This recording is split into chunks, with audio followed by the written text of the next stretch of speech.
Vanessa, and that is to take a look at Hezbollah, because quite a lot of, shall we say, misinformation about Hezbollah in the mainstream press in the West.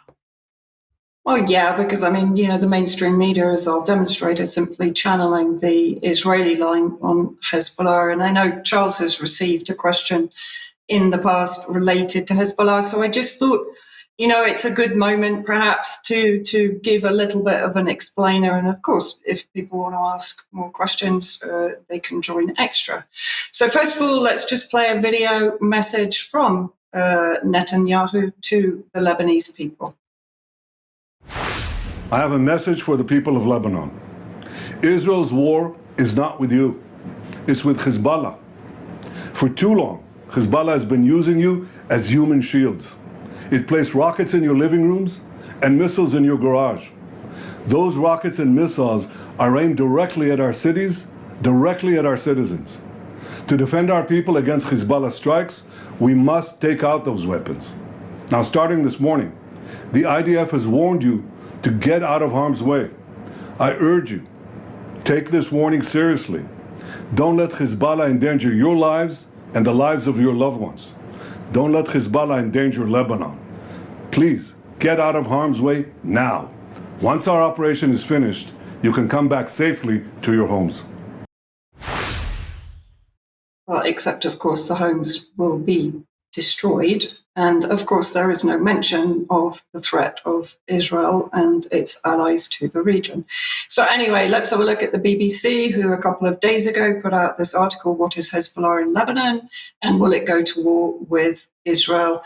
What is Hezbollah and where does it operate? So, of course, what does the BBC do? It channels the Israeli description of Hezbollah, that it's effectively created by Iran. It's an Iranian proxy, it's dominant Shia, so in other words, it's a sectarian organization.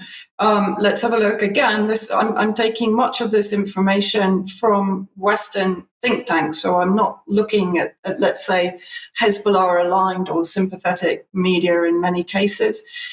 This is basically a map showing in a very reductionist way, the influence of Hezbollah in the south, going up towards the east with the border with Syria and Israel, and also, of course, in the capital city of Beirut. Let's have a look at when Hezbollah was founded. They were founded, this is just one of many commentators on X. They were founded, of course, after the Israeli invasion of Lebanon and siege of Beirut in 1982. 10 young men met in a mosque in the random suburbs of Beirut and pledged to resist Israeli invaders until martyrdom. The name's well known, and of course she mentions Fuad Ali Shukr, who was assassinated by Israel back in July. And of course, in 1982, we should all remember the massacre of Sabra and Shatila, which was one of, although it wasn't directly carried out by the Zionists, it was carried out by their proxies in the Phalange Christians militia, one of the worst massacres in the history of massacres by the Zionist entity. If people want to read more about it, I do recommend Robert Fisk, who was actually there during or came just after the massacre. And then I wanted to have a look at this article by Sharmeen Nawani, who's Lebanon-based, reported from Syria from 2012 onwards. So she says, for Lebanon, Hezbollah is more than just the first Arab force to militarily expel the Israeli Defense Forces from its territory permanently. Of course, that was in 2006. In Lebanon, Hezbollah is a political party too, with members of parliament and seats in the cabinet. In 2022, the Hezbollah alliance won 13 seats out of 128 seats. And in fact, it lost a narrow majority that it had had for many years before then. The group runs a remarkable array of social services across the country, from subsidized schools, hospitals and clinics to agricultural centers and environmental programs. And those are basically open to all denominations inside Lebanon. Furthermore, Hezbollah's appeal is not limited, as I said, to Lebanon's Shia community. which of course is what Israel wants you to believe, and the BBC. Since 2006, Hezbollah has been in political alliance with the country's largest Christian-based political party, the Free Patriotic Movement, whose leader, General Michel Aoun, is currently president of Lebanon. Aoun's close association with Hezbollah is an irritant to Washington, and the Trump administration is pushing, so this was written back under Trump's presidency, to tighten the sanctions noose on Lebanon as well as on Syria. In September, the House of Representatives voted to strengthen the 2015 Hezbollah international financing prevention. Now I just want to play, because I want to go on to the idea of Hezbollah being a proscribed organization, both in the UK and in the US. So in the US from 1997 and the UK, I think, from 2001. So this was a closed session, secret recording of John Kerry's conversation with the White Helmets at the UN and other so-called opposition representatives. So let's just have a listen. You have to listen quite carefully because the quality is not good, but I will provide a transcript to what he says specifically about Hezbollah. The reason for that is that they have both basically declared war on us and are plotting against us, and Hezbollah is not plotting against us. Hezbollah is exclusively focused on Israel, whom they're not attacking now, and on Syria, where they are attacking in support of Assad. So it's No, I entirely understand your position as representing the American interest, because these Shia groups, they do not attack the United States, of course. But how to make the majority of the Syrian people accept this approach? I'm sorry, what? How to make the Syrian people accept this argument that because Hezbollah or Fadl Abbas, the Iraqi and the Iranian groups are not fighting the United States now, so they are not targeted by the attacks against terrorism in Syria. They kill Syrians. They are targeted by the opposition. We are arming. So, and training. I do recommend listening to this entire recording, because there what he effectively admits is that Hezbollah is not opposed to the United States. It is effectively created to oppose Israel. And Hezbollah are being targeted by the Syrian opposition, the terrorist forces, who the US is arming and training. Again, you can freeze frame the transcript and read it at your leisure, but let's continue with the idea of Hezbollah carrying out terrorist attacks on the next slide, please, Mike, even. That one? No, sorry, no, yeah. back okay. one. Okay, yeah.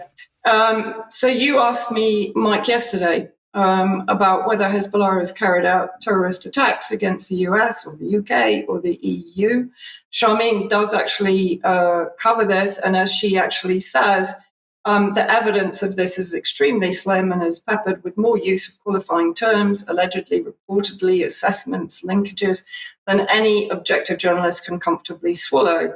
So, too, are the US reports of Hezbollah's international terrorist activities. Reporter Gareth Porter has done deep dives on various allegations of Hezbollah-linked terrorism in Argentina, Bulgaria, Washington, DC, India, and Saudi Arabia. So the link to that article with the links to Gareth Porter's work obviously will be in the notes at the end of the news.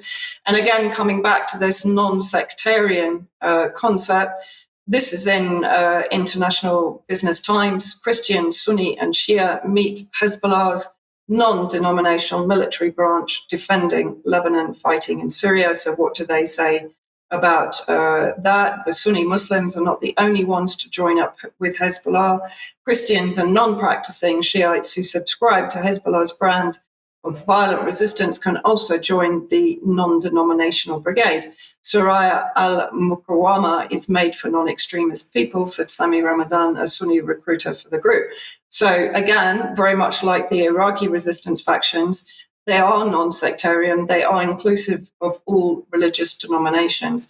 Now, in Syria, and this is where it becomes very important, not only in Syria, also in Lebanon, Hezbollah was responsible for not only liberating vast swathes of territory from the various terrorist factions backed by Israel and the West, but also, in particular, the Christian communities in Aleppo, in Hama on the border with Idlib, in and around Damascus, and in the Damascus countryside. And I wanted to just play clips from 2 videos demonstrating the strength of feeling and solidarity from those Syrian Christians towards Hezbollah. So the first one is from an area called Bludan, which is in the countryside of Damascus.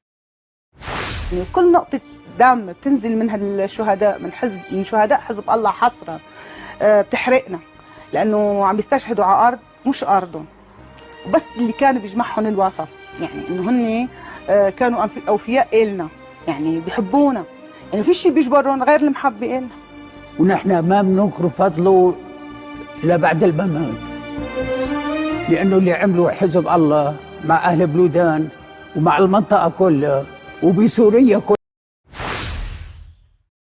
And the second clip is also from the Damascus countryside to the north, at a little monastery of St. James the Mutilated in Kara, and this is from 2013. De ver eso, como primero es Dios a quien agradecemos, así que la impresión que tengo de Hezbollah es verdaderamente como ángeles que están para servir a Dios y a cada uno de las personas de forma gratuita. Yo creo que no tengo otra palabra para expresar en relación a ellos, sino que son como ángeles, mitel malaike. The negative image I got from Europe in general was completely changed when I had contact with the reality of the Hezbollah who defended us. And so that convinced me not only by their words but especially by their acts, and also the lovely manner they were between us. And I have to say, from a personal experience in multiple Syrian Christian communities across Syria, I've had contact with the Hezbollah fighters that were defending and protecting those areas from the UK, US cartel and Israeli, of course, backed terrorist factions. And they always conducted themselves with tremendous courtesy towards those communities. Extraordinary people, extraordinary protection of all denominational communities in Syria and in Lebanon. Thank you, Vanessa. And the key point here is this is clearly a much more nuanced organization than the Western media would like to portray. Yeah, absolutely. Okay, thank you. Thank you for that. Thank you for Charles as well. Thanks to everybody that watched today, but we are over time, so we've got to leave it there. We will be back in a few minutes if you're a UK Column member for some extra. Plenty to discuss today. Hope to see you there. Otherwise, enjoy the discussion tomorrow at 1 p.m. And we'll see you on Friday, as usual, at 1 p.m. for another news program. See you then. Bye-bye.